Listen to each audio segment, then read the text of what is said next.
Okay, welcome back to the third installment of this assignment.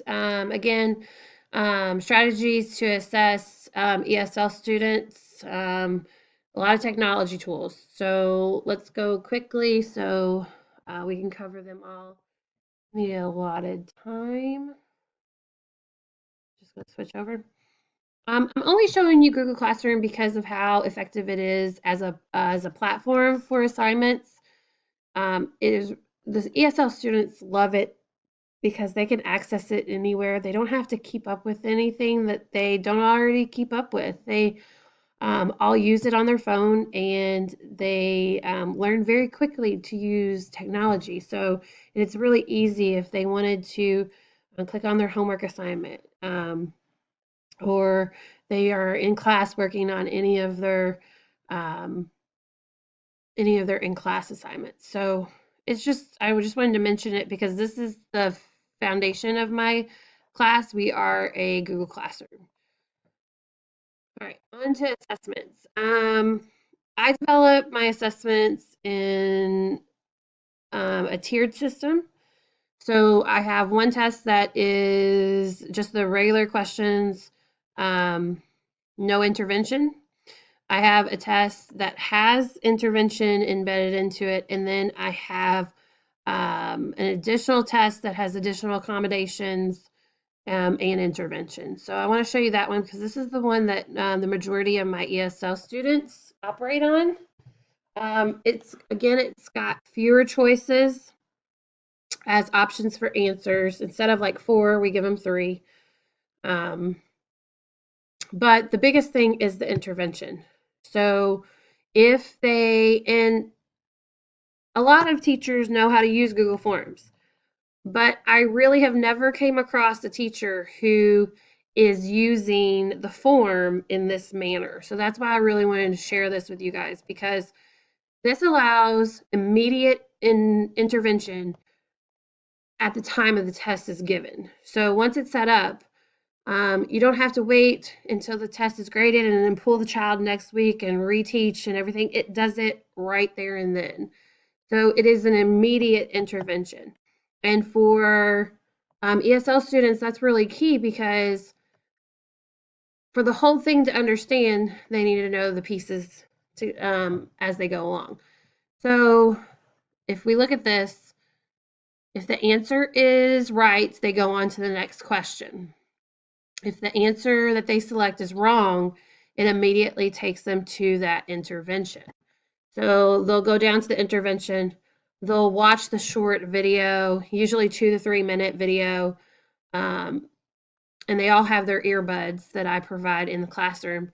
And they have a short intervention question. If they get the intervention question right, they get a second chance to go back up to the original question.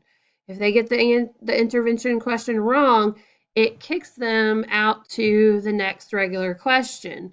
So essentially, it's giving them 2 chances to get the original question for credit right.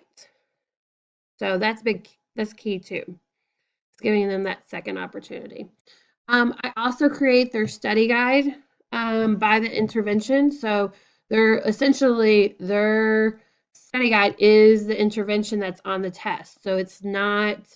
Um, so it's not foreign material. They are reviewing um, that question, and that goes back to something that I found in an article that says literally go over the test and highlight with highlighters the vocabulary words and really show them what they mean and go over it.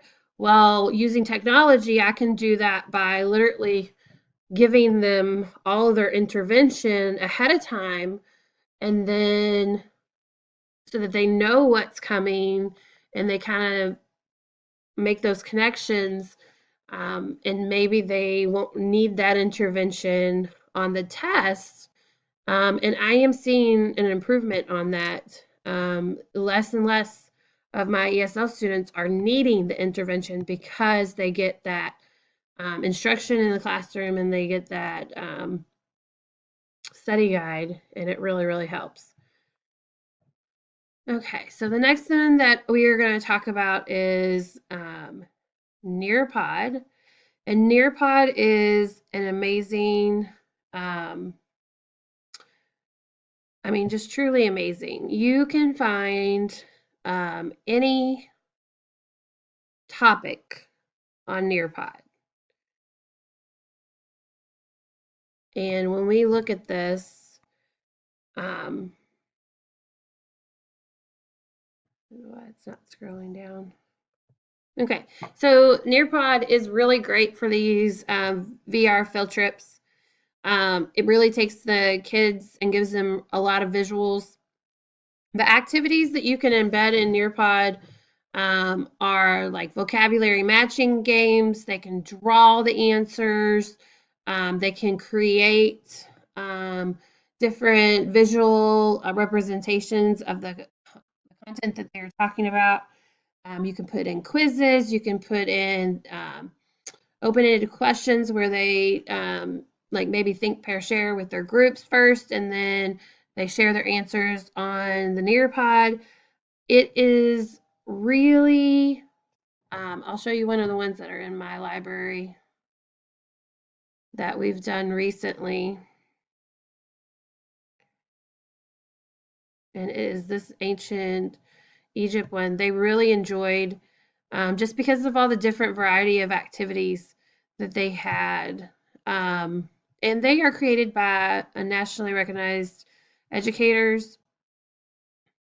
A lot of them have a lot of years. So here's one where they cover the vocabulary and they're given a scenario and they have to choose and defend their choice. Here they're defending their choices and they're taking polls. I'll get down to where it shows you. They have a video embedded in them, so they watch the video. This is a word matching, vocabulary matching game that they play. Let's see. Okay, this is the best part about this one and that my ESL students loved. We did this as a group on the smart board, and obviously the Parthenon, they were so excited because a lot of them love this interaction with technology. So they got to choose on the video, they got to choose day in the life, they got to choose the Parthenon. I mean, they just loved being able to do all these things and control the 360 option and move it around. They really do like that. Okay, on to the next one, Flashcard Factory. Pear Deck is one of the tools that I use with my ESL students. What happens is the kids get paired up and one of the students has to give an example by writing it in words, and one has to draw it. So it varies from student to student, but the interaction level on this is off the charts. I will show you these pictures that I have from my kids. I mean, they are so intent and they were so focused, and they really just were working nonstop, and they really do love it. It's really a way for them to create stuff, and they love that stuff. So let's move on to the next tool, which is Edpuzzle. This I love for ESL students because it's also that visual thing again where most of the YouTube videos they can turn on the closed caption, they can rewatch, they have the questions, and so I can make them multiple choice, or they can be open-ended. It varies. Most of the ones for my ESL students I do multiple choice for, and I don't give them as many choices. Like this one has 5, I might just get them 4. But again, it's these YouTube videos with embedded questions, and you can create these or you can use the ones that are already created.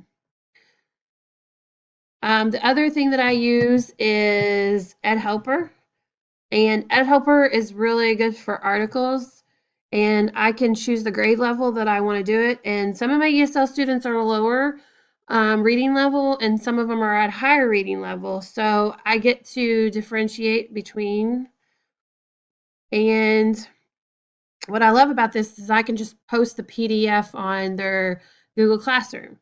Now, one of the extensions I wanted to show you and share with you is the screen reader for Google Chrome. All of my students, my ESL students, have this extension on their Chrome accounts. And when it is on, so I'm going to turn this on up here and go back to my Ed Helper.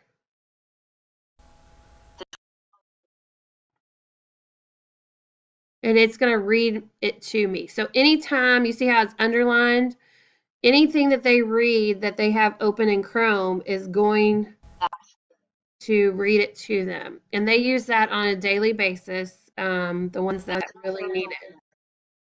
So that's one extension that they are using every day. The other one that I wanted to show you is Flowpaper Accessible PDF Reader. When I use these articles from Ed Helper, so I download the PDF, and so if I click on the PDF, I better turn her off. When I click on the PDF to print the PDF,